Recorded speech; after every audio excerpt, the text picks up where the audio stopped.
Meus irmãos, a Bíblia, ela é cristocêntrica, ela fala de Jesus Cristo de Gênesis a Apocalipse. Jesus é a semente da mulher, Jesus é a raiz de Davi. Hoje pela manhã nós ouvimos a mensagem que a nossa vida ela deve estar firmada na raiz de Davi. Jesus é o leão da tribo de Judá.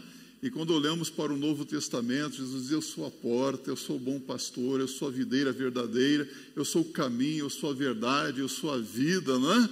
Na verdade, a Bíblia toda fala sobre Jesus. Mas agora, pastor, nesta noite você vai falar de Jesus, a serpente? Isso mesmo, Cristo, a serpente de bronze. É um texto bem conhecido que eu quero ler com você em Números capítulo 21, versos de 1 a 9, e só mais esta vez eu convido você a se colocar também em pé. Números capítulo 21, versos de 1 a 9. Você pode abrir a sua Bíblia no seu smartphone, no seu tablet, mas de preferência na sua Bíblia mesmo. Como é gostoso ouvir o barulho das páginas da Bíblia, não é? Folhear a Bíblia. Você tem uma Bíblia de papel na sua casa? Eu quero fazer um desafio para você. Eu sei que o seu smartphone, há pessoas que falam: a minha vida toda está no meu celular hoje, não é? Quero desafiar você a vir para a igreja trazendo uma Bíblia de papel. Será que é difícil conseguir isso? Não? Vamos nos esforçar para isso. Olha o que diz a palavra de Deus. Números 21, de 1 a 9. Ouvindo o cananeu, rei de Arade, que habitava para o lado sul, que Israel vinha pelo caminho dos espias, pelejou contra Israel, e dele levou alguns prisioneiros. Então Israel fez um voto ao Senhor, dizendo: se de fato entregares este povo na minha mão, destruirei totalmente as suas cidades. O Senhor, pois, ouviu a voz de Israel e lhe entregou os cananeus, e os israelitas destruíram totalmente a eles e as suas cidades. E o nome daquele lugar chamou Ormá. Então partiram do monte Or pelo caminho do Mar Vermelho, a rodear a terra de Edom. Porém a alma do povo angustiou-se naquele caminho, e o povo falou contra Deus e contra Moisés: por que nos fizeste subir do Egito para que morrêssemos neste deserto? Pois aqui nem pão nem água há, e a nossa alma tem fastio deste pão vil. E então o Senhor mandou entre o povo serpentes ardentes que picaram o povo, e morreu muita gente em Israel.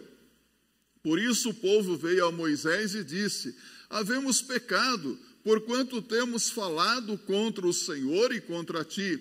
Ora ao Senhor que tire de nós estas serpentes. Então Moisés orou pelo povo, e disse o Senhor a Moisés: faze-te uma serpente ardente, e põe-na sobre uma haste, e será que viverá todo o que, tendo sido picado, olhar para ela. E Moisés fez uma serpente de metal, e pô-la sobre uma haste. E sucedia que, picando alguma serpente a alguém, quando esse olhava para a serpente de metal, vivia. Deus abençoe a sua palavra em seu coração. Pode se assentar. Cristo, a serpente de bronze. O povo de Israel estava desanimado enquanto viajava pelo deserto. Você pode imaginar viajar pelo deserto? O povo estava cansado. E chegou um momento em que aquele povo começou a reclamar, a murmurar e se levantar contra Moisés, contra Deus, dizendo: o povo falou contra Deus e Moisés: por que nos fizeste subir do Egito para que morrêssemos neste lugar, neste deserto? Pois aqui nem pão nem água há, e a nossa alma tem fastio deste pão vil. O povo estava desanimado. Talvez você diga: mas eles estavam ali sendo abençoados por Deus. É verdade, mas não é verdade também que na sua vida, em alguns momentos, você fica frustrado, decepcionado e até mesmo com fastio, não é? Quantas decepções você tem procurado seguir ao Senhor, mas de repente você recebe aquelas notícias que entristecem o seu coração, e com isso você começa também a murmurar. Por que tudo isso está acontecendo? como é que essas coisas estão acontecendo? Ora, Deus estava cuidando do seu povo. A Bíblia nos diz que Deus enviou o maná, o pão do céu, e o povo se alimentava todos os dias do maná. Bastava o povo se levantar pela manhã bem cedo e recolher aquele pão que caía do céu. E eles não deveriam guardar para o dia seguinte, porque se guardassem, estragaria. Sabe, Deus nos dá na medida certa tudo que nós precisamos. E eu tenho para mim que nos últimos dias, se alguns guardaram alguns quaraminguás no bolso, também vai estragar, não é?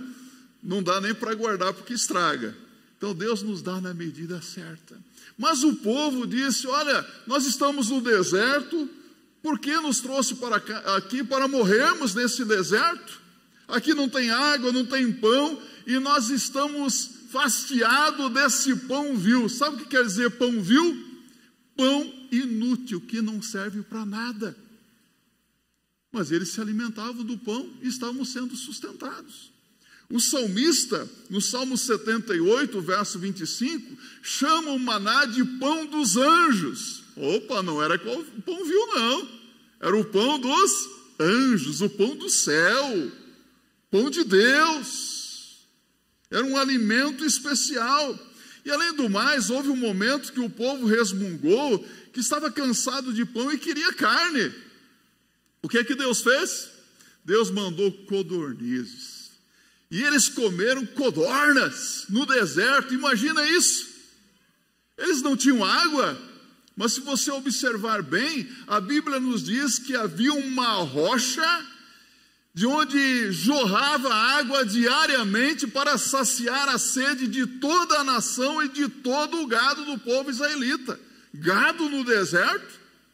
Sim, gado no deserto, porque quando eles saíram do Egito, Deus os libertou com mão forte e poderosa. Os egípcios, quando os israelitas estavam saindo, eles ficaram tão contentes que deram os seus bens para os israelitas, ouro, prata, e levaram um gado, eles saíram ricos. Em outras palavras, os israelitas saquearam o Egito.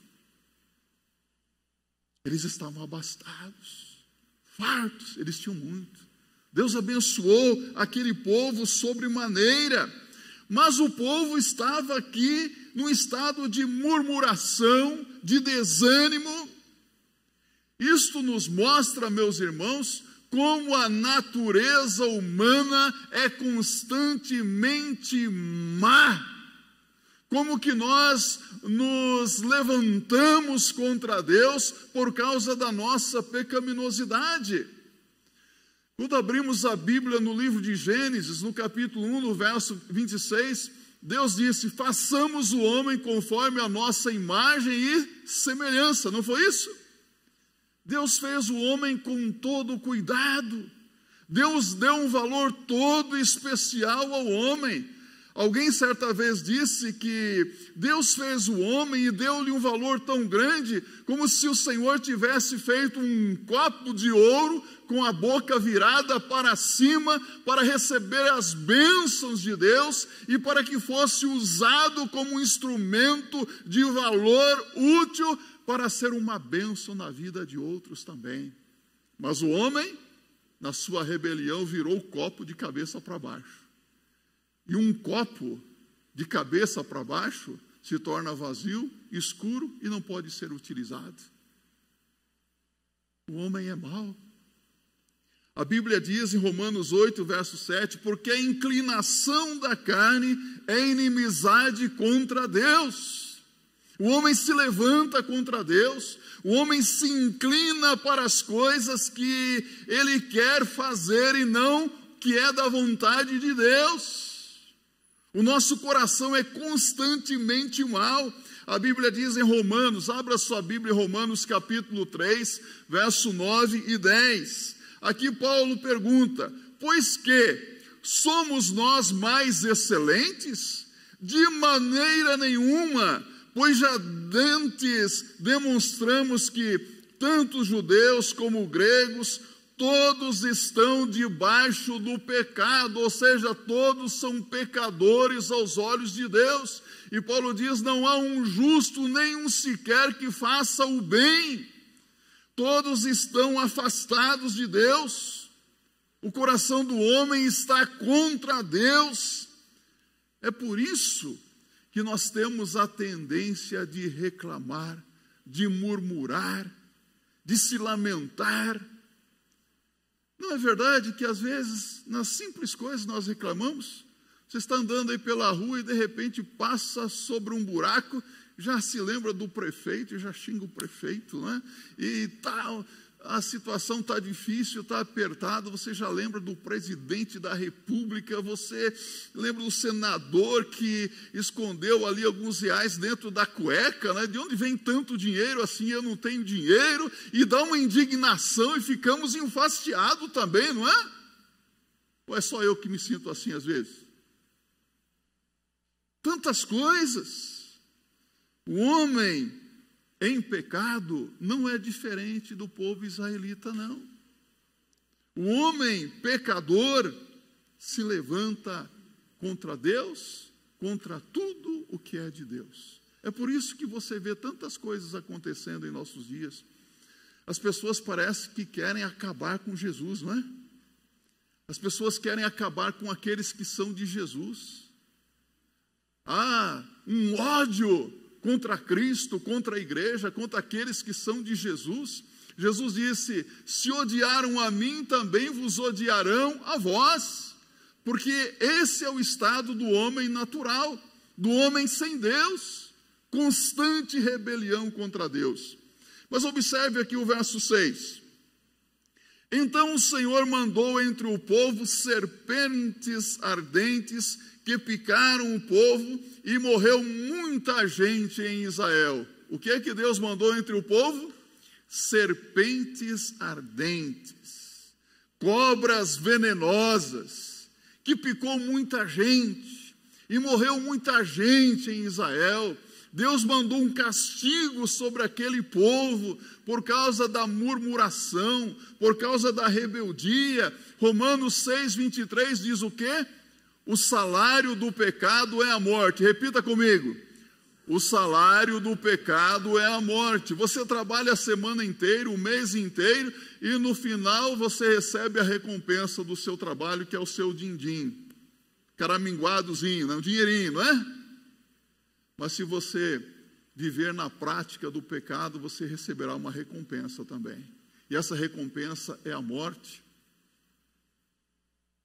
Morte física, todos nós um dia vamos experimentá-la, a menos que Jesus volte logo. Eu espero que Jesus volte, porque eu não quero morrer. Alguém aqui quer morrer? Nós não fomos feitos para morrer. Se Jesus voltar hoje, será glória, aleluia. Vamos receber um corpo transformado, glorificado. Nós subiremos, ó, cabeludinho, né? Vai ser uma bênção. O pecado gera morte, morte física. Deus não fez o homem para a morte. Lembra o que aconteceu com Enoque? O que aconteceu com ele? Foi transladado, não sofreu a morte, partiu para a eternidade sem sofrer a morte. Elias foi arrebatado numa carruagem de fogo, não experimentaram a morte física, foram transformados. Sabe de uma coisa? A morte espiritual é o homem viver longe de Deus.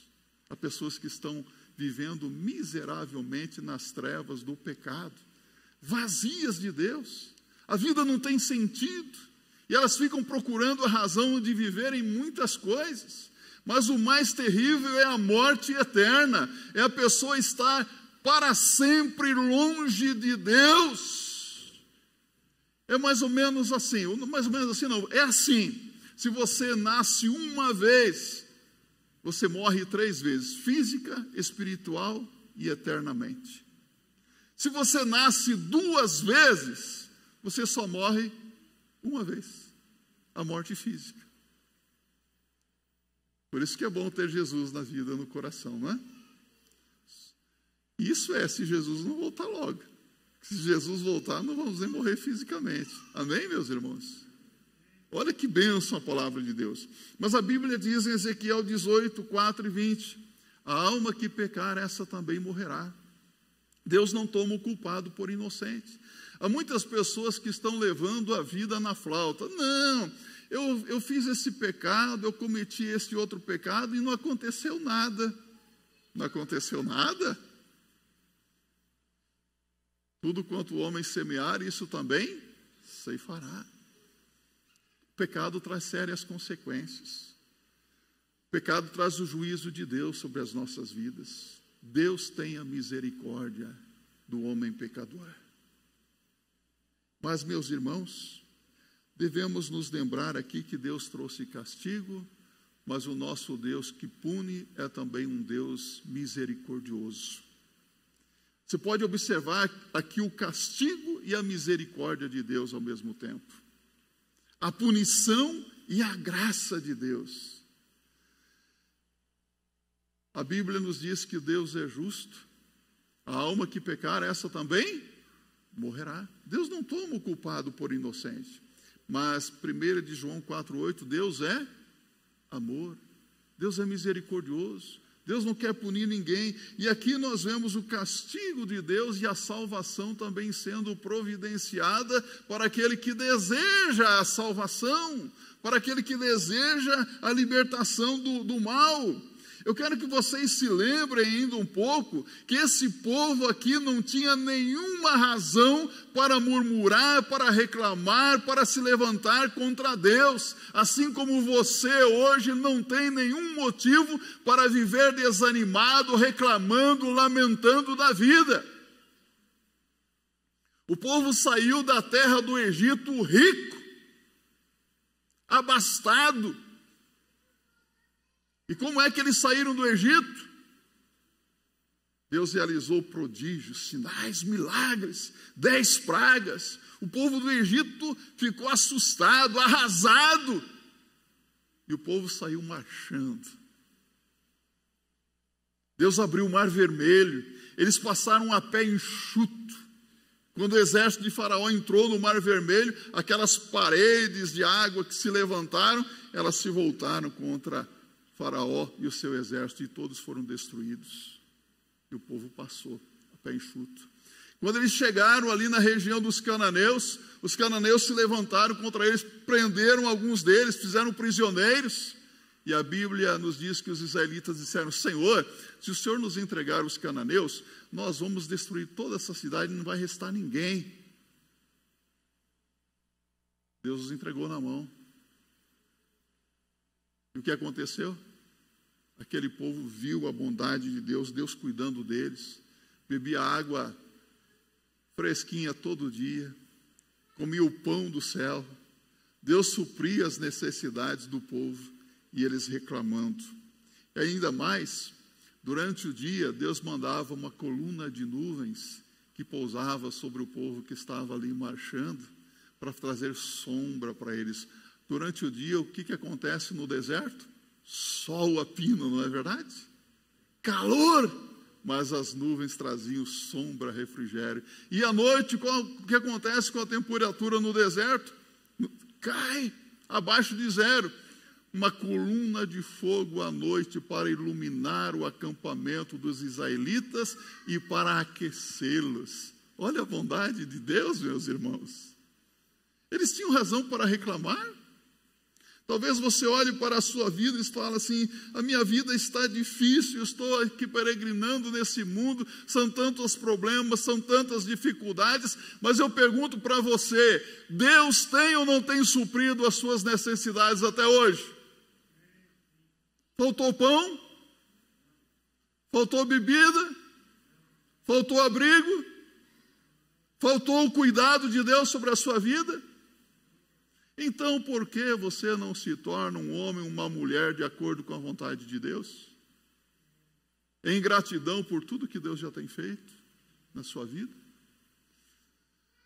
Eu olho para vocês aqui, ó, eu vejo pessoas que têm tudo para dar certo na vida. Tudo. Todos os recursos de Deus.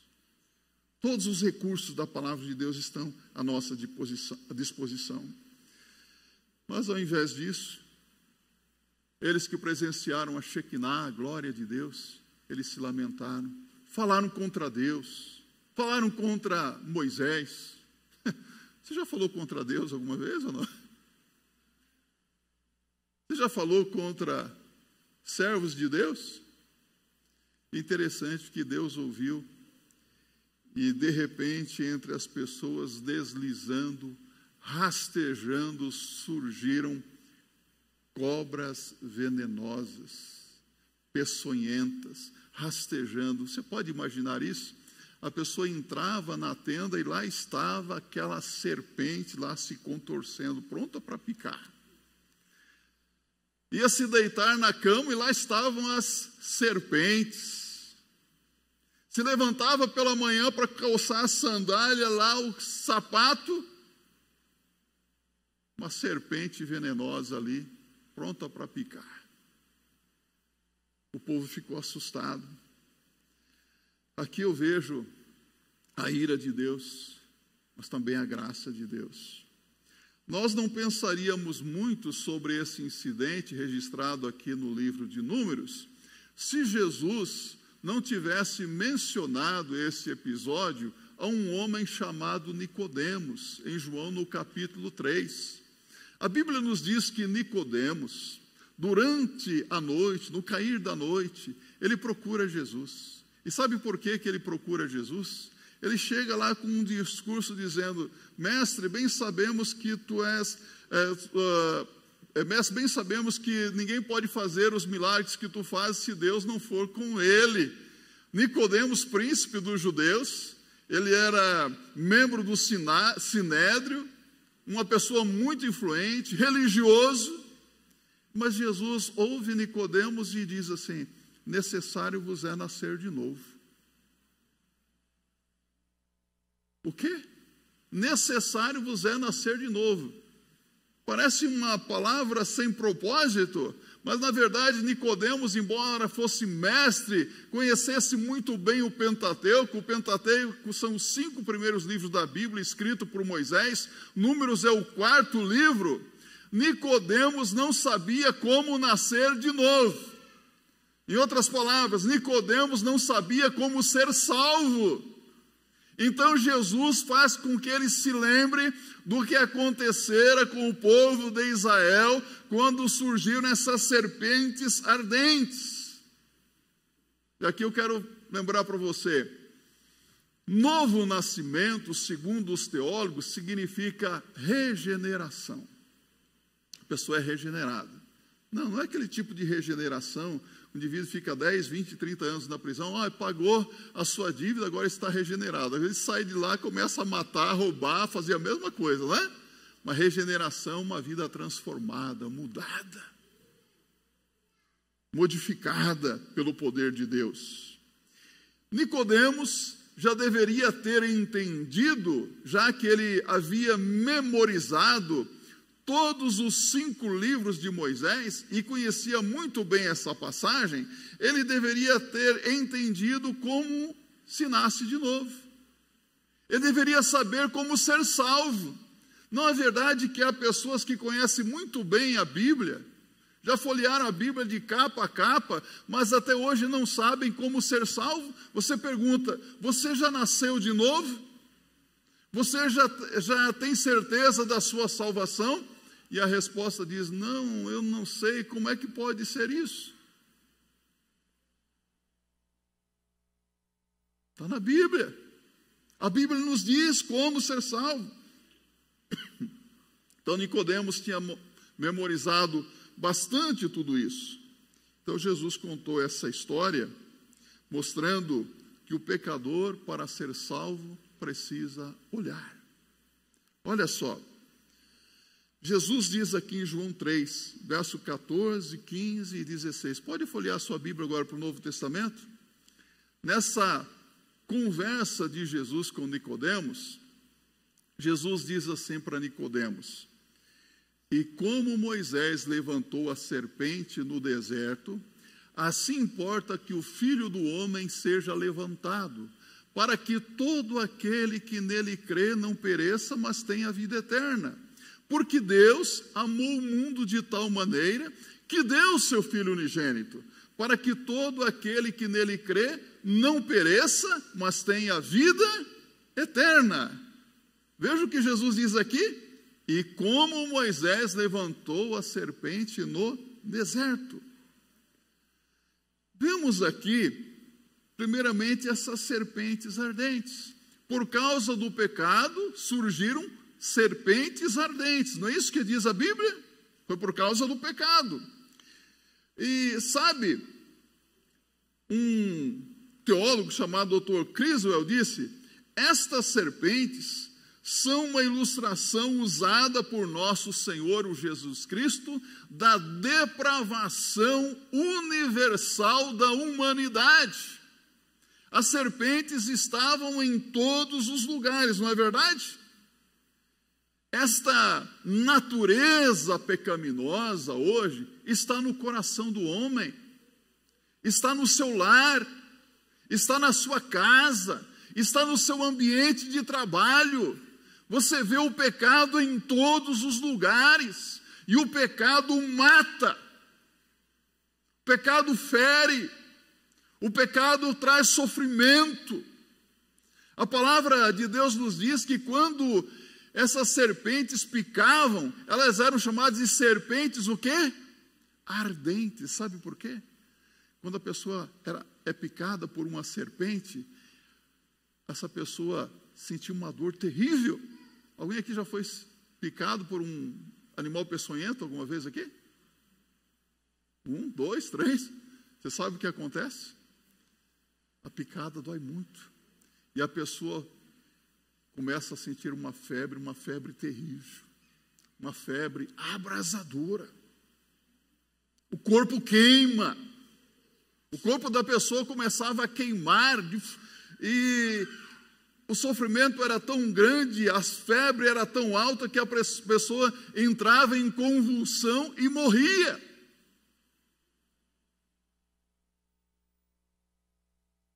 Sabe, o pecado traz sofrimento. O pecado é como um fogo ardente. E o pecado mata. O apóstolo Paulo comparou o pecado de Israel com o nosso pecado como um aviso. 1 Coríntios, capítulo 10, verso 9 e 11. 9 a 11. Veja o que diz a palavra de Deus. E não tentemos a Cristo, como alguns deles também tentaram e pereceram pelas serpentes. E não murmureis, como também alguns deles murmuraram e pereceram pelo destruidor. Ora, tudo isso lhes sobreveio como figuras, e estão escritas para aviso nosso, para quem já são chegados os fins dos séculos. Então, o pecado de Israel é o mesmo tipo do nosso pecado. Pecado é pecado. Não tem esse negócio, um pecadinho, um pecadão. Furtar uma bala, uma balinha para chupar, é a mesma coisa que assaltar um banco aos olhos de Deus. Jesus disse: não matarás, porém eu vos digo, qualquer que em seu coração odiar o seu irmão, já cometeu assassinato. A coisa é muito mais séria do que nós imaginamos. Então a palavra de Deus nos alerta. O pecado trouxe julgamento sobre eles. O pecado irá também trazer o julgamento sobre a sua vida. 1 Coríntios 10, ainda no verso 11, novamente. Tudo isso lhe sobreveio como exemplos, e estão escritas para aviso nosso, para nossa instrução. Tudo isso está escrito para nosso exemplo, para nossa instrução, diz a palavra. Segundo, a serpente de bronze aqui. Moisés escutou o clamor do povo. O povo falou: olha, nós pecamos contra Deus, nós falamos contra Deus, falamos mal de você, Moisés. Ore por nós. O que Moisés fez? Foi orar pelo povo. E Moisés ouviu a voz de Deus, e Deus orientou a Moisés. Eles estavam gritando e morrendo. As serpentes estavam em todos os lugares. E aqui no verso 8 e 9, Deus disse: e disse o Senhor a Moisés: faze-te uma serpente ardente e põe-na sobre uma haste, e será que viverá todo o que, tendo sido picado, olhar para ela. E Moisés fez uma serpente de metal e pô-la sobre uma haste, e sucedia que, picando alguma serpente. Alguém, quando esse olhava para a serpente de metal, vivia. Olha o que acontecia aqui. Deus podia ter ignorado o aperto do povo, porque o povo havia pecado contra ele, não podia? Deus pode muito bem lançar todos os que estão aqui nesta noite nas chamas eternas do inferno, e ele não seria injusto se fizesse isso, porque todos nós somos pecadores. Você reconhece que é pecadora? Que é pecador? Então eu quero dizer para você, você merece o inferno. E se Deus mandar você para o inferno, Deus não seria injusto. Mas Deus, na sua infinita graça e misericórdia, providencia o meio da salvação. Deus nos ama. Deus se importa conosco. Aos olhos de Deus nós temos muito valor. Jesus diz assim, porque uma alma vale mais do que o mundo inteiro. Aos olhos de Deus você vale muito. Você é uma vida preciosa. Pode ser que uma ou outra pessoa não dê o devido valor que você merece, mas você vale muito aos olhos de Deus. E há pessoas que não se valorizam também, não é? Não percebem o quanto tem valor aos olhos de Deus. Mas Deus ama o pecador. E Moisés intercede pelo povo. Essa oração de Moisés nos faz lembrar da oração de Jesus na cruz, em Lucas 23, 34, quando Jesus, orando, disse, Pai, perdoa-lhes porque eles não sabem o que fazem. Vamos dizer juntos? Pai, perdoa-lhes porque eles não sabem o que fazem. Jesus intercedeu por nós. É interessante que essa haste feita por Moisés, uma figura de uma serpente de metal, uma serpente de bronze, ela tem sido utilizada através dos séculos nos hospitais, nas clínicas, né? As pessoas que trabalham na área de saúde, hoje eu não sei se é tão comum, mas você percebia até em farmácias lá uma haste com duas serpentes, né? Não é estranho que o símbolo de quem se preocupa com a saúde seja uma serpente ou duas serpentes? É bíblico. A serpente não foi feita como um objeto de adoração. Todo aquele que olhasse para a serpente viveria. Não era uma serpente real, era uma serpente feita de bronze. E a serpente de bronze, olha aqui para mim aqui, a serpente de bronze é um tipo de Cristo, isso mesmo. Assim como a arca de Noé, no Antigo Testamento, é um tipo de Cristo, a arca da salvação, a serpente aqui é um tipo de Cristo, porque Cristo foi feito pecado por nós para sustentar o nosso julgamento. Todos os nossos pecados foram lançados sobre o Senhor Jesus Cristo ali na cruz. A Bíblia diz aqui em 1 de Pedro 2,24, abra sua Bíblia aí. Levando ele mesmo em seu corpo os nossos pecados sobre o madeiro, e pelas suas feridas fostes sarados. O que Jesus levou em seu corpo? Os nossos pecados sobre o madeiro. Interessante que o apóstolo Pedro diz assim, e pelas suas feridas fostes sarados. É impressionante, o cristianismo é a única religião no mundo onde Deus tem feridas. Você já notou isso? E as feridas foram causadas por nós. Pelas feridas de Jesus fostes sarados.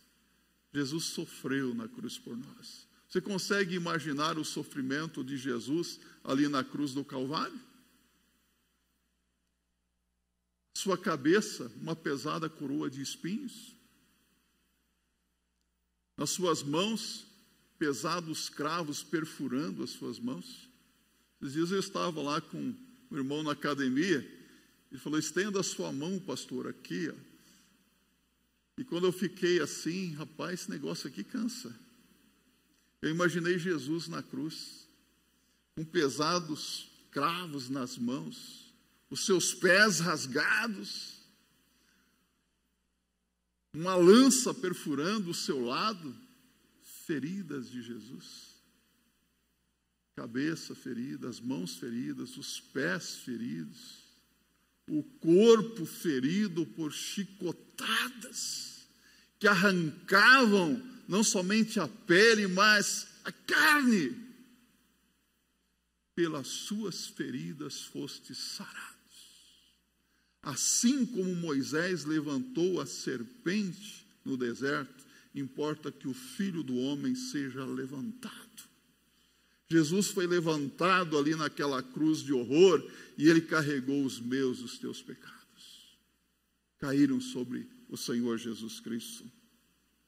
O Filho do Homem, disse Jesus, tolerando vergonha, ele foi em meu lugar condenado, foi em seu lugar condenado.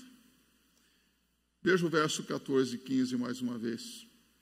A cura recebida pela fé. E como Moisés levantou a serpente no deserto, assim importa que o Filho do Homem seja levantado, para que todo aquele que nele crê não pereça, mas tenha a vida eterna.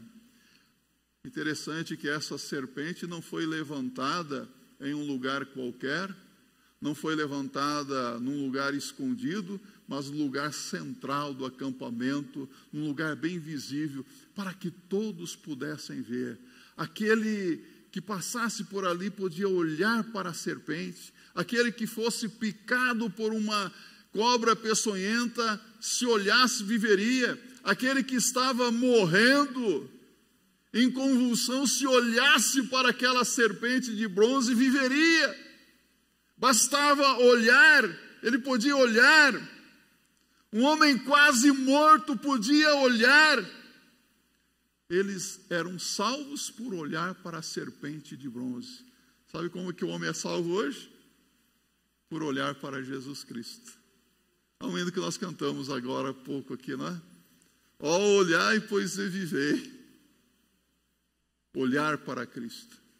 Olhar para Cristo. Olhar para Cristo. Basta olhar para Jesus Cristo. É preciso olhar para Jesus Cristo para crer. Olhar pela fé. Sabe? Milhões e milhões de pessoas, através dos séculos, têm olhado para Jesus Cristo e têm experimentado a graça da salvação de Deus. Milhões de pessoas já foram libertas dos seus males, dos seus vícios, da escravidão do pecado, por um simples olhar para Jesus Cristo. Eu não sei como você se encontra hoje, mas uma coisa eu sei: se você olhar para Jesus Cristo e crer, você será salvo. Você será curado dos seus males. Você será perdoado. Você será liberto da escravidão de qualquer pecado. Você será liberto do fogo do pecado. Você será livre da condenação e desfrutará da vida eterna com o Senhor Jesus Cristo. Mas é preciso olhar. Olhar para ter comunhão com Deus. Se você espera ser livre do pecado, olhe para o Cordeiro de Deus. Eis o Cordeiro de Deus que tira o pecado do mundo. João capítulo 1, verso 29. Olhe para Jesus. Olhe para o Senhor para ter comunhão com Ele. Você sabe que a baleia é o maior de todos os mamíferos, né? Às vezes nós achamos que a baleia é um peixe. Uma baleia não, é um mamífero. Vive na profundeza dos mares, no mais profundo do oceano. Mas de quando em vez tem que subir até a superfície, a flor d'água, a fim de respirar.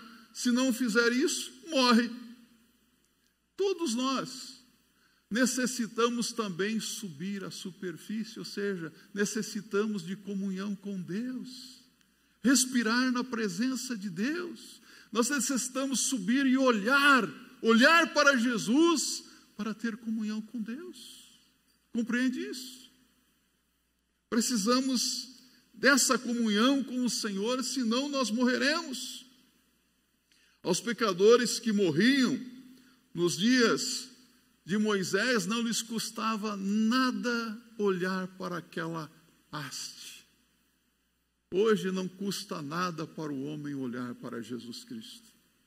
A salvação não custa nada. A salvação é de graça. Sabia disso? Pela graça sois salvos mediante a fé. Isso não vem de vós, é dom de Deus. Não vem das obras para que ninguém se glorie. Efésios 2, verso 8 e 9. Não custa nada. Eles podiam crer e viver. E a salvação também não é um processo. A salvação é um milagre que acontece instantaneamente, imediatamente e completamente. E eu vou dizer para você aqui uma coisa. Até hoje eu não sei como é que funciona esse negócio. Eu não sei porquê e nem como, mas eu sei que basta olhar para Jesus e crer, reconhecendo que é pecador, arrependido, que será salvo. Quantas pessoas eu vi que Jesus salvou, transformou. As pessoas que fazem parte dessa igreja, que são membros dessa igreja, olharam para Jesus e foram salvas.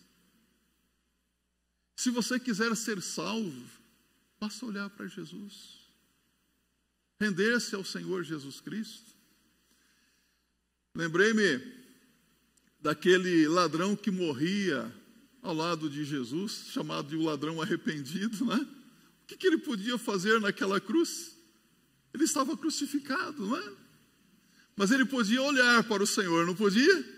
E ele olhou para o Senhor Jesus Cristo, e acredito que com uma força descomunal, ele disse: Senhor, lembra-te de mim quando entrares no teu reino. Ele olhou para Jesus e recebeu vida. Porque Jesus disse: na verdade te digo, hoje mesmo estarás comigo no paraíso. Lucas 23, 43. Aquele homem tinha valor aos olhos da sociedade? Ele era ladrão, criminoso, assassino. Você pode imaginar o pior tipo de gente da nossa sociedade. Tenho para mim que ele era uma espécie desse João de Deus que está por aí, né? Que não tem nada de Deus, é do diabo mesmo, né? Mas se esse homem, até o João de Deus, chegar um momento e ele olhar para Jesus e falar: Senhor, lembra-te de mim, sou pecador. Hoje mesmo estarás comigo no paraíso. O Senhor pode salvar qualquer um. Pessoa mais horrível que você possa imaginar. Eu não conheço você. Eu não sei o que se passa na sua mente, no seu coração. Eu não sei o que você tem feito da sua vida. Você e Deus sabem, não é verdade? Você sabe. Embora você seja pecador, eu quero dizer que você só não foi destruído ainda por causa da misericórdia de Deus. Porque Deus ama você. E mesmo sendo pecador, mesmo você se sentindo sujo, impuro, Deus ama você e quer resgatar você. Por exemplo, eu não ando com dinheiro no bolso. Andar com dinheiro no bolso hoje é meio perigoso, não é? Mas eu peguei essa notinha de R$100 aqui e vi aqui essa notinha. Dizem que já tem de 200 também, não é? E aqui, ó, eu vi um peixe aqui, ó. Olha, está aqui: Banco Central do Brasil, Ministério da Fazenda, Deus seja louvado. Essa nota aqui é um papel, não é? Mas o Banco Central do Brasil, Ministério da Fazenda, entendeu que esse papel aqui vale R$100. Vale R$100? Tem valor?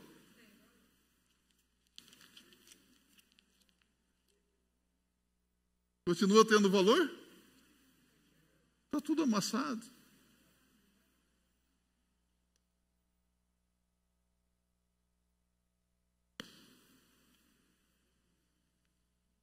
Alguém quer?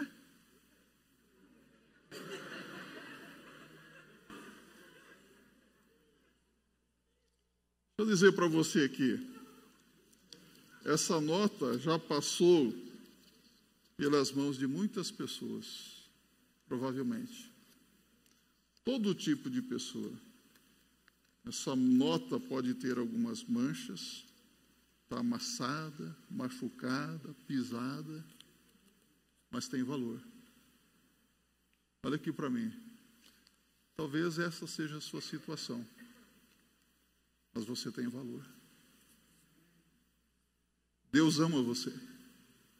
E Ele quer que você corresponda às expectativas dEle, que você seja usada para a glória do nome dEle. Entende isso?